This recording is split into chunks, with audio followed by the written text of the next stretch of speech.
Welcome to Coffee with the Port St. Lucie Council. I'm Teresa Aronson from the St. Lucie County Chamber of Commerce. It is our pleasure, our honor to facilitate this event. We do it every single month. I can't tell you when because it's not our normal day, but it is free. It's open to the public. This is the best advice I could give you. Check our calendar, stluciechamber.org, or the city's calendar at cityofpsl.com. It's typically not a moving target, but every now and then, life happens. It gets in the way. It snows in Florida, and on occasion, we have to move the show. All things are on the table when it snows in Florida. It happens. Yes. Once it snows in Florida, all things are on the table. But welcome our sponsor for this show this month, the one, the only, one of my dearest friends in the world, Sean Boyle, CEO of the Children's Services Council of St. Lucie County. Welcome Welcome to your show. Hey. Thank you. It's a pleasure to sponsor again. Yeah, it's nice to have you. You do it every other month with me, and I appreciate you coming. And we always talk about some great stuff, what you guys do at the Children's Services Council, which is make sure every baby is a healthy baby. Yeah, we have 5 priorities. They Yep. are? Oh, I was telling you them. I know. Making sure You're on the payroll. Let's go. I know. Making sure every baby's a healthy baby, stopping child abuse before it happens, keeping kids in school, keeping kids off drugs and every other risky behaviors, and keeping kids off the street. That's Yes. right. Yeah, Well done. Yeah. I got fumbled a little bit on that 5th one, and how it affects people in the audience and everybody, all the citizens, is it affects them every single day, right? Absolutely. There's approximately just shy of 70,000 children in St. Lucie County through our network of programs. 54 programs in those 5 categories reached approximately 60,000 of those 70,000 children last year. Right. And if you don't have one of those 70,000 kids, I'm sure you know somebody that does have one of those kids, and we're keeping one of those kids off the streets and away from your house.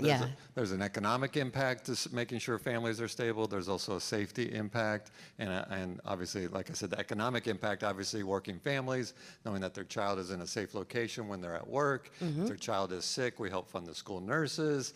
If they're child care, we help access the child care and everything in between. But in addition to that, through our funding, we're supporting over 450 jobs in St. Lucie County. Yeah, we're drawing in matching dollars from other outside sources, so that's the economic impact. It affects your home values because we're one of the safest, largest cities in America, and so it does affect you whether or not you have kids here locally. And we're getting ready to publish. I brought with us our little impact snapshot. We put this together for our luncheon that we did with the Chamber, but we're getting ready to release our annual report that highlights. We're very much a data metric-driven organization, so it highlights some of the data that we collect both in the community and through our funded program. So that's coming probably when this airs. It'll probably be released in early February. So people don't realize that government is very data-driven, right? You always have to justify everything. There's got to be an ROI, and we appreciate that because if you're using public funds, you need to make sure that there is a response for everything that you do. Absolutely, and we're currently working on, and I know you mentioned that there's snow in Florida, which is unusual, right? I would say so. Not snow here. I mean, if you're watching this in St. Lucie County, don't go rush out your window. We have no snow here, but there's snow in Florida. But we're actually, even though it's snowing in Florida, we're planning for the summer right now. Yeah, we are. All of our not sure it's going to come, but we're planning for it. It's going to come. Yeah. This is our extended winter. Last year we had a week of winter. This year we have a month of winter. But all of our after-school programs, which are in 24 locations, they all turn into summer programs. But we put an additional $450,000 to expand those offerings for families to make sure that they're affordable, but also to make sure that there's actual education or learning component built in. Yeah, because we don't say child care really anymore. I mean, these are programs. There's always a learning aspect. Oh, this is not child, because child care is from a little in the weeds here. Child care is 0 to 5. Yeah. Our programs are 5 to 18. Yeah. I used to say daycare, and I used to get my hand, I think I was one slapped. of the people that told you to stop calling it that. I'm not allowed to say daycare. But we're also looking at the system of care for newborns. One of our categories is making sure every baby's a healthy baby. Yep. We track all the indicators, infant mortality, access to prenatal care. We put all those programs out for competitive bid because we want to look to strengthen that system of care. And one of the things that we did this current year, we kind of just staying on top of the indicators and tracking what's going on in the community, we recognized that the diagnosis of autism has been up through, trend-wise is going up.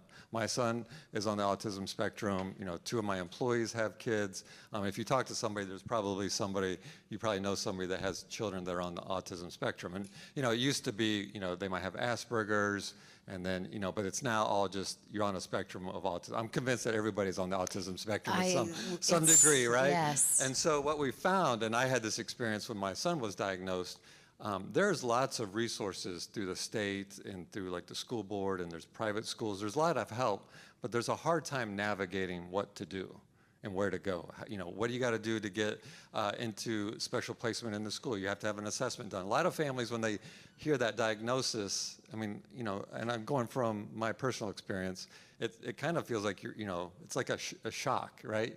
You're like, oh my gosh, you know, what's going on? So what we found is families don't know where to navigate or to turn. So we partnered with Helping People Succeed, one of our programs in the Infant Family Resource. We approached them, and we now have an autism navigator for St. Lucie County.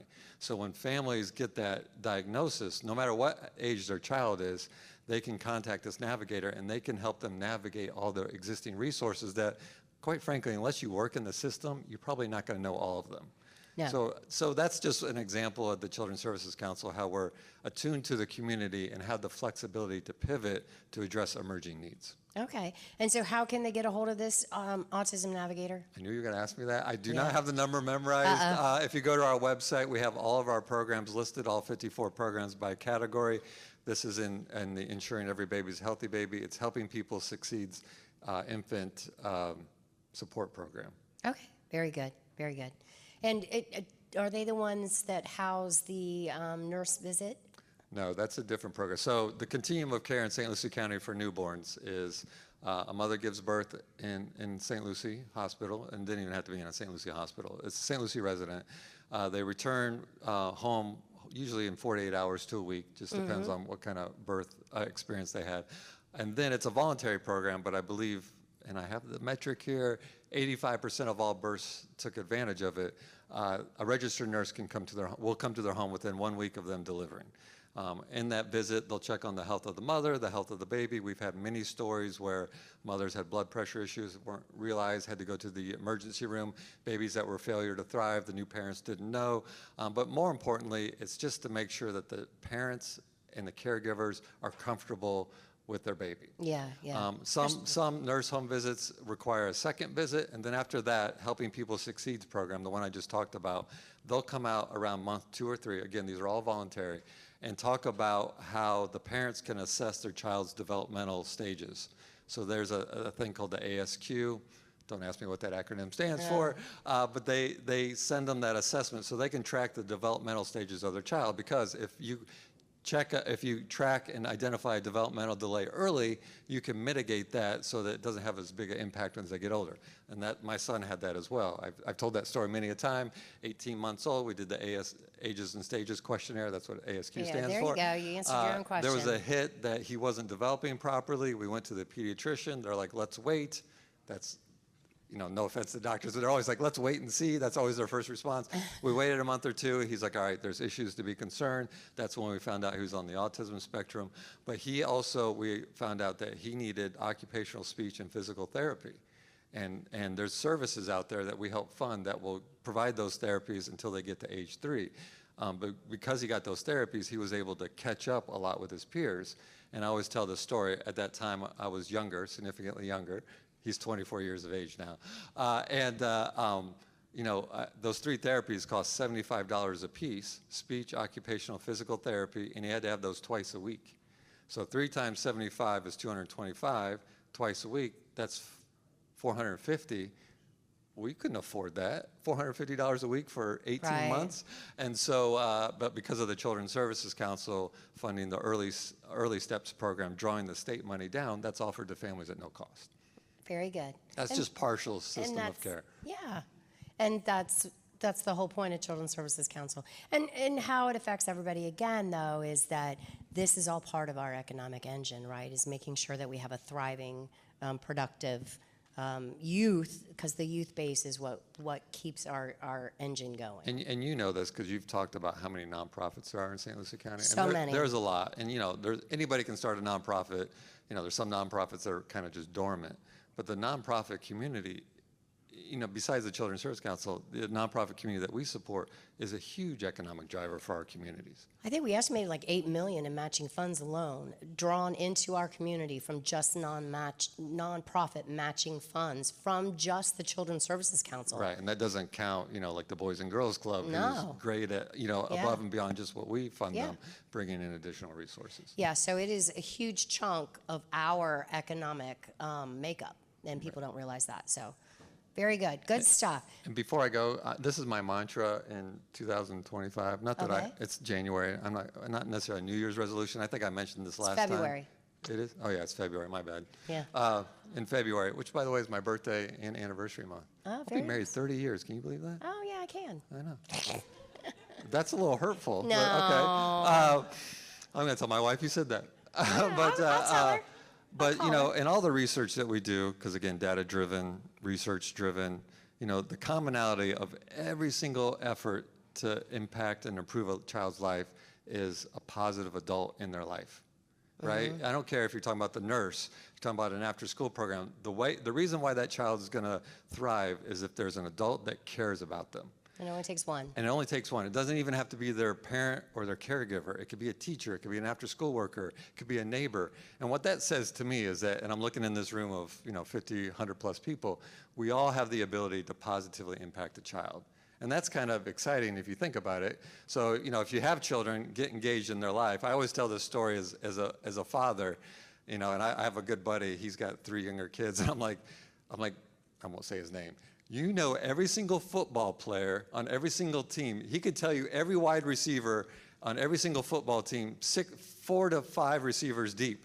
I'm like, name to me your child's school teachers. Can't come up with it.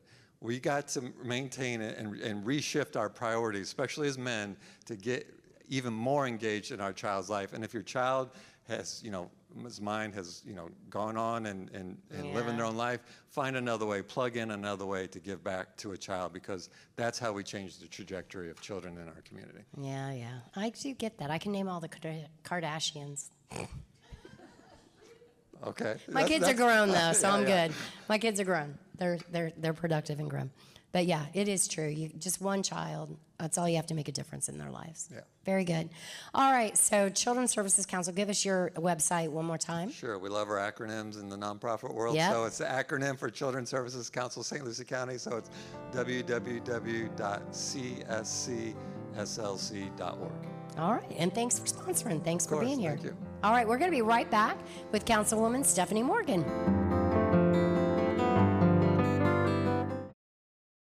Welcome back to Coffee at the Port St. Lucie Council. I am Teresa Aronson from the St. Lucie County Chamber of Commerce, and I am here with the one, the only Councilwoman Stephanie Morgan.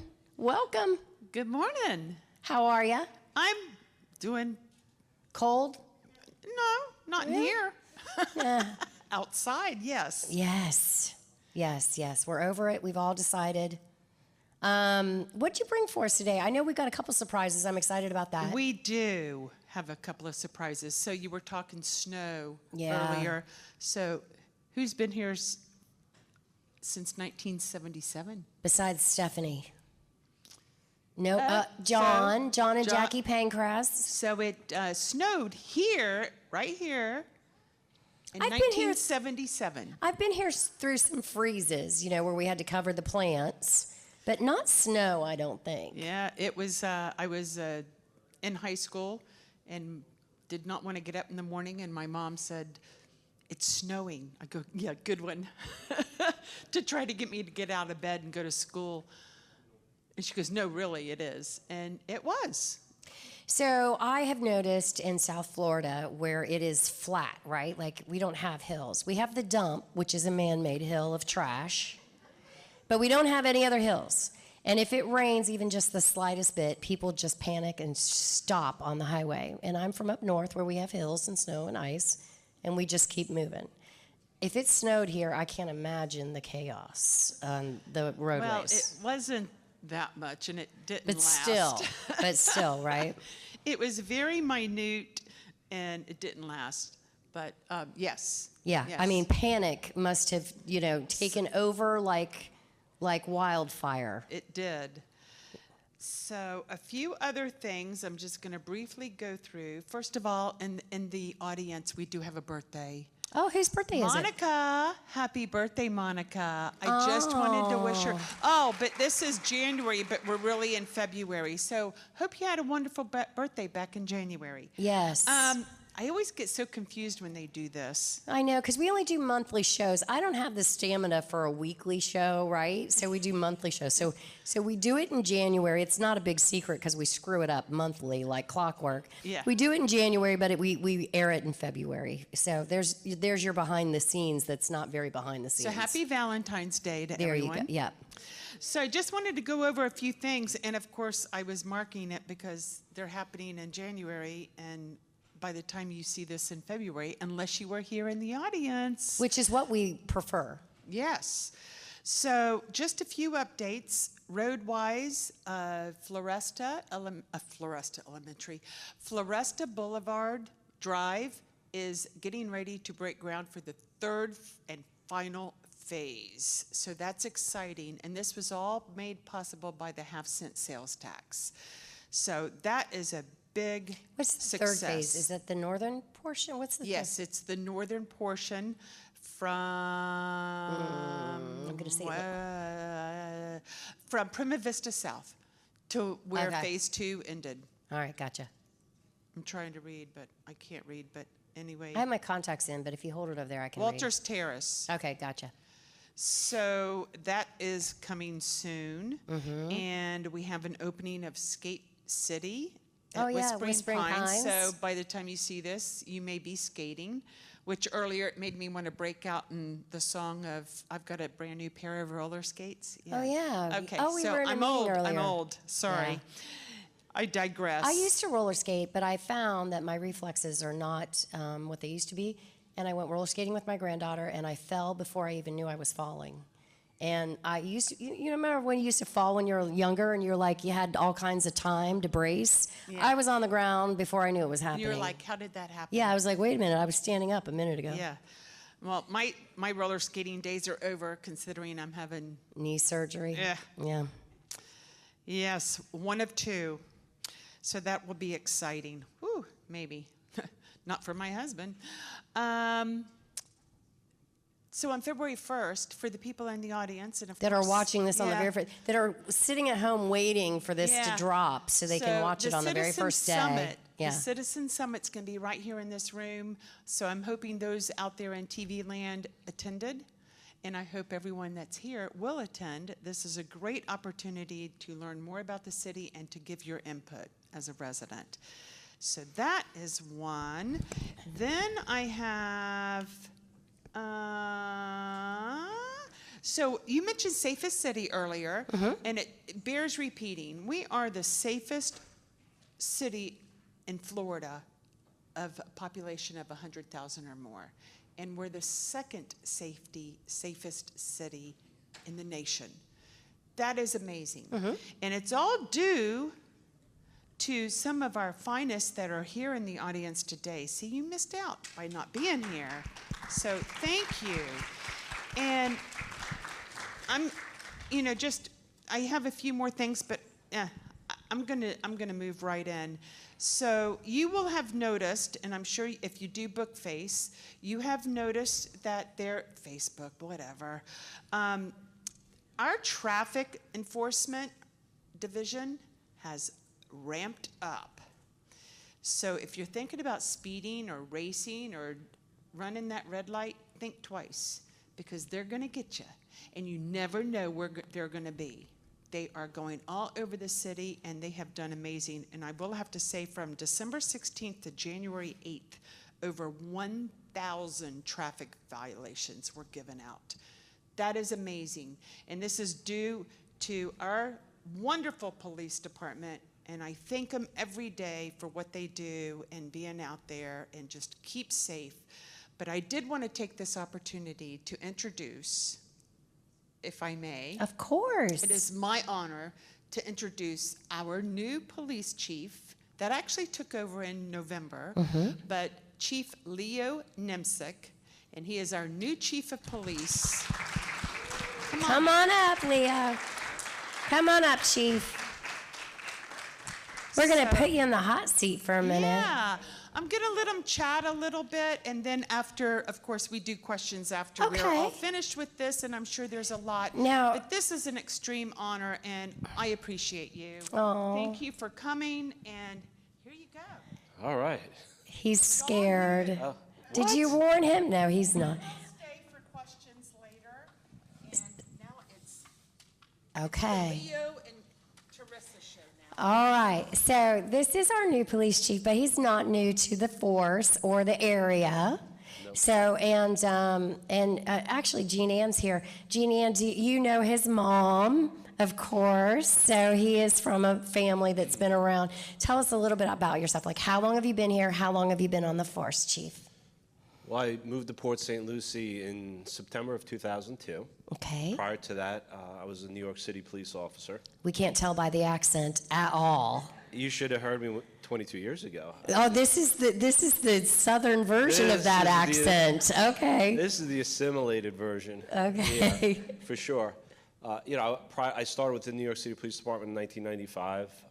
I worked a variety of assignments. I was involved in auto crime, street crime, patrol, and I loved the job. No quarrels with the job. My problem was with New York City, really, and the way they were compensating us and the quality of life that I was able to or not able to provide for my family. And, It's expensive. It is. Did you have to live in Jersey? No.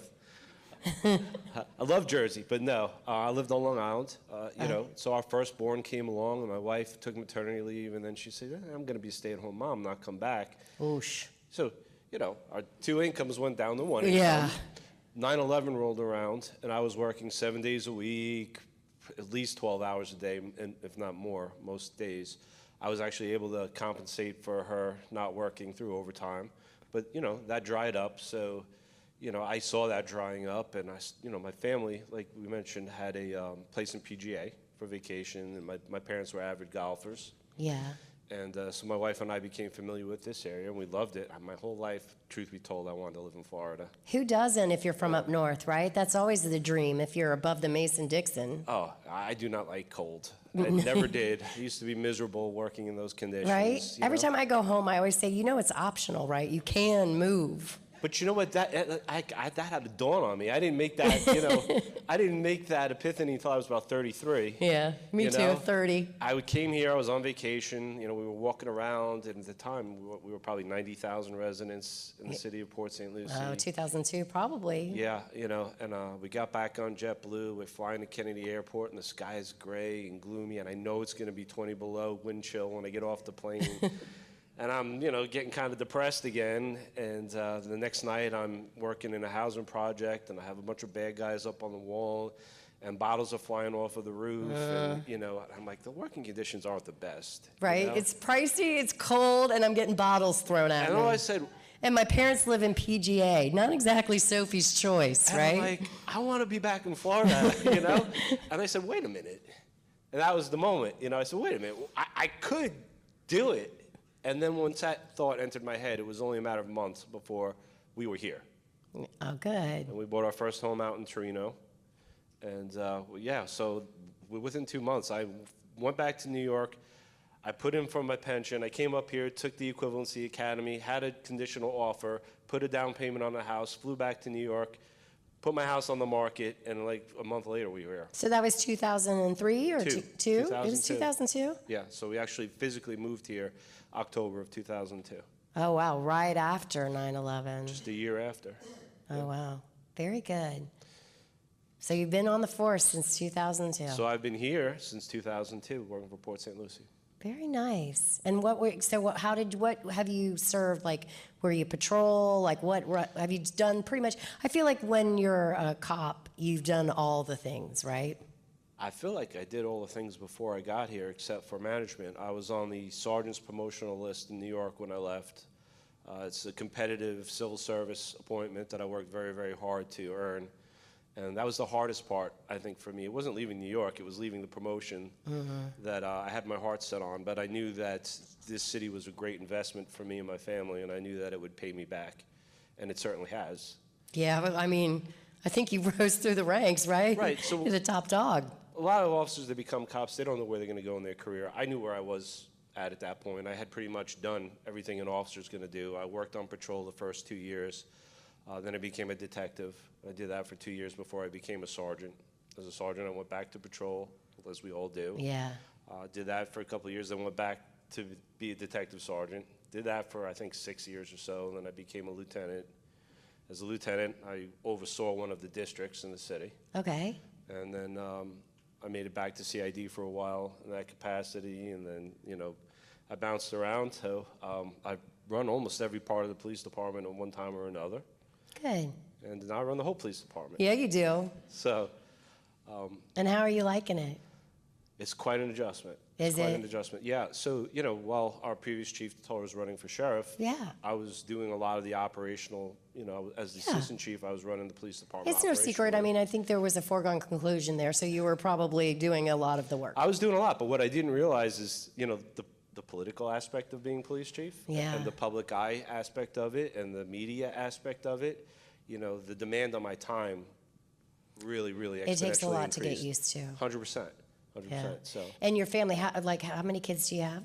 2 girls, And are they older now? 21 and 23. Okay, so at almost least they're a little 24. bit older, because there is a public aspect to it, and when your kids are young, they don't always understand it. I always feel like, because we're all in the public eye now, your family takes it the hardest. I feel like we can be thick-skinned, but the family takes it the Well, worst. I think they loved being on the front page of the newspaper after my swearing in. Yeah, well, So that's the good that stuff. p- that part they were that's all the right with. smile and wave part. We would wait till somebody beats you up on Facebook, then it's Oh. not so fun.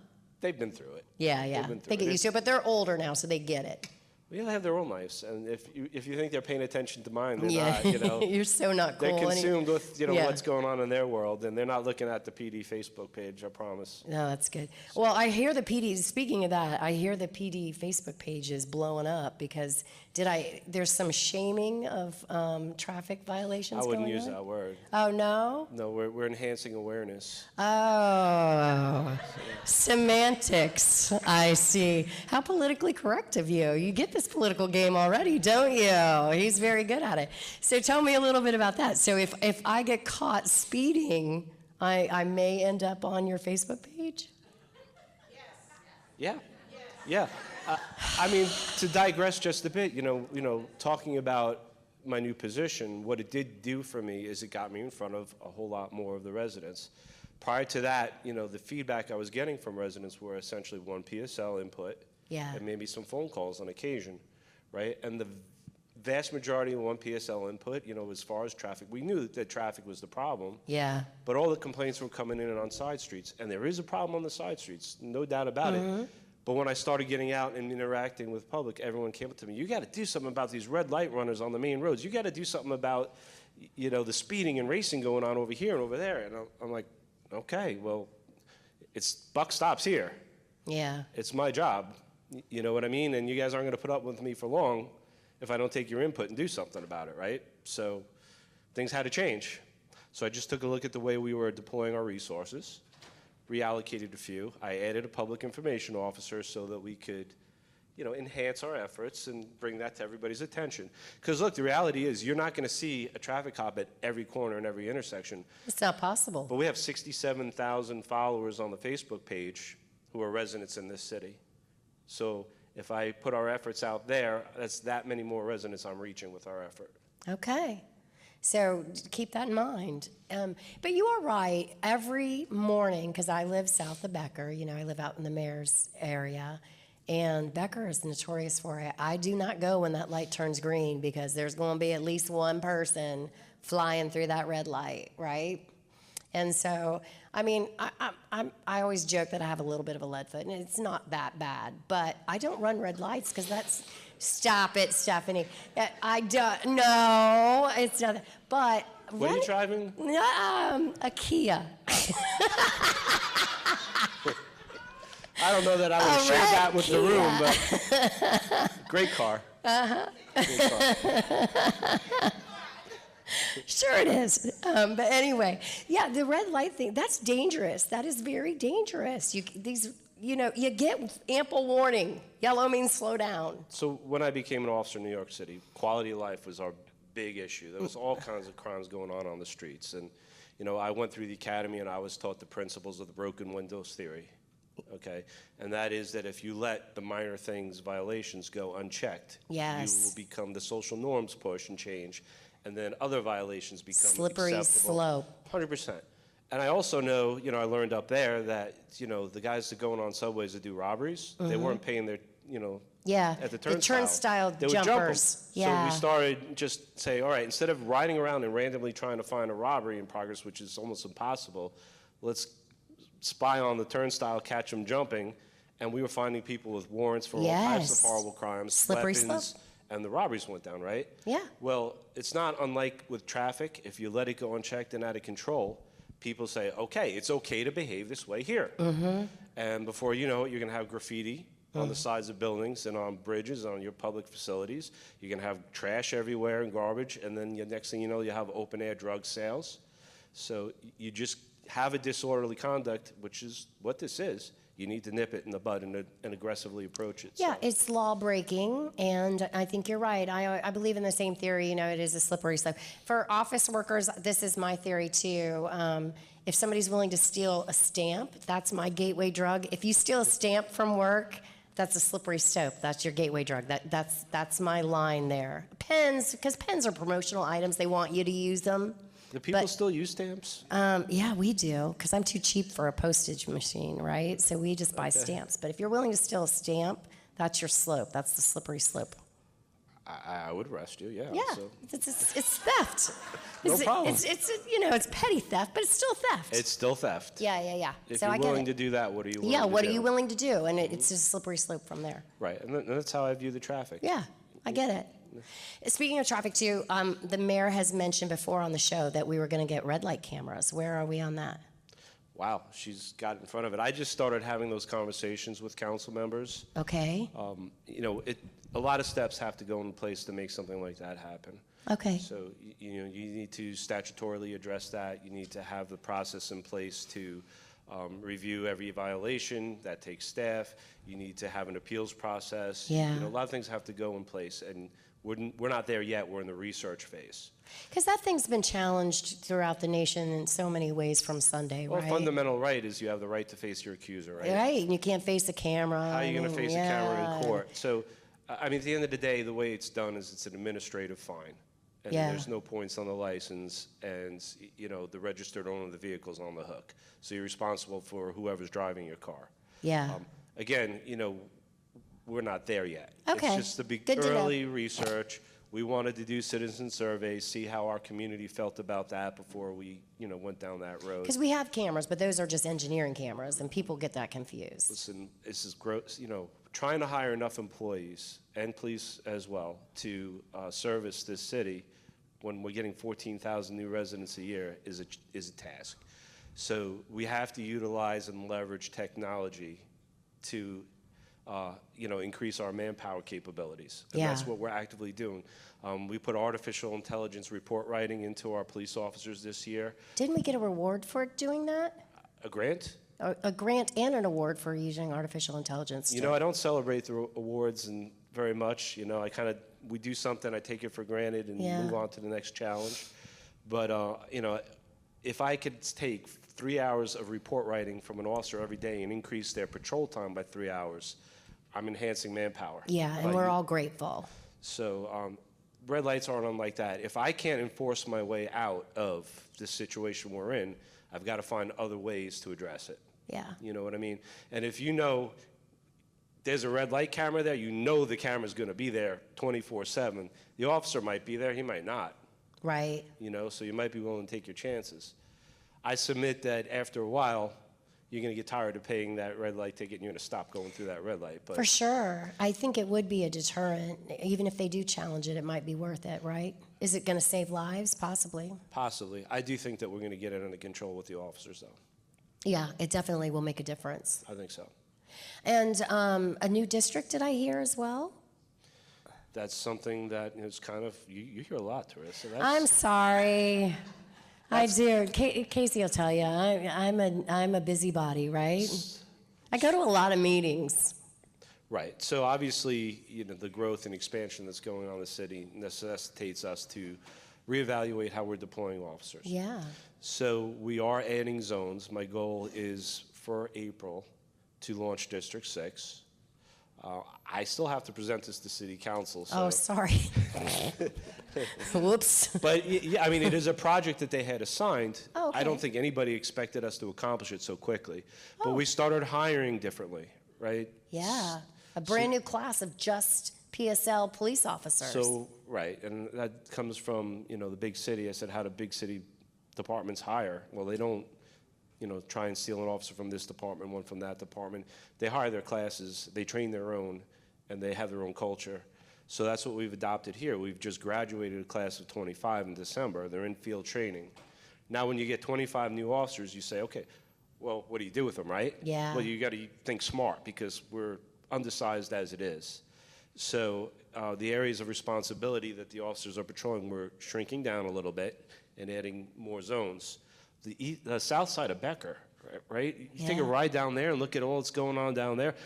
I have no officer assigned to that specific area today. Well, that doesn't make me feel safe because that's where I live. Well, me either.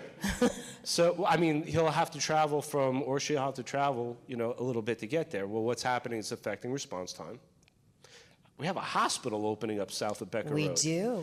Well, I better have an officer assigned to that area, right? Yeah. So that's a zone right there that I have to add. And then the north end of District 5, which is the tradition area, so crosstown north within the city limits to Midway, Yep. becomes District 6. Okay. Right now, District 5 has, I want to say, is 22 miles end to end. Which is going to take 22 minutes. And in the more than traffic that we likely. have now, Yeah. so the response times are being affected, so I have to add zones out there. Yeah.